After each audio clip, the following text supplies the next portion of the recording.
ஜெய் ஸ்ரீ லக்ஷ்மி நாராயணாய நமக. ஃப்ரெண்ட்ஸ், ஜாதகத்தில் சனியோ சுக்கிரனோ புதனோ சேர்ந்திருந்து கேந்திரத்தில் உட்கார்ந்து இருந்தால் இது மிகப்பெரிய ராஜயோகம்.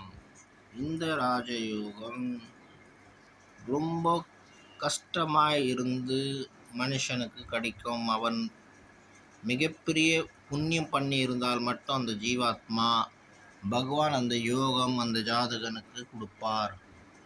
இந்த அமைப்பு எல்லா சுகத்தையும் அனுபவிக்கிறதுக்காக, எல்லா விதமான பெனிஃபிட்ஸ் அவனுக்கு கெயின் பண்ணுறதுக்காக உருவாக்கப்பட்ட ஒரு ராஜயோகம்.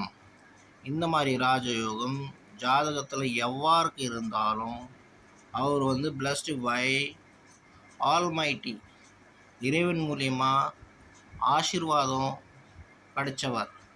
இந்த மாதிரி ஜாதகம் உங்களோட இந்த மாதிரி அமைப்பு உங்கள் ஜாதகத்தில் இருக்கான்னு பாருங்கள். இருந்தால் இது மிகப்பெரிய ராஜயோகம். சனியும் சுக்கிரனும் புதனும் சேர்ந்திருந்து கேந்திரத்தில் உட்கார்ந்திருந்தால் மிகப்பெரிய ராஜயோகம். சொல்லவே வேணாம். எல்லா விதமான அதிர்ஷ்டமும், எல்லா விதமான ஐஸ்வர்யமும், எல்லா விதமான நன்மைகளும் தேடி தேடி வரும். பகவானோட ஆசீர்வாதம், மறைஞ்ச சில சக்திகள் அவருக்கு உதவி செய்யும். இது உண்மையான விஷயம். ஹர் ஹர் மகாதேவாய சரணம்.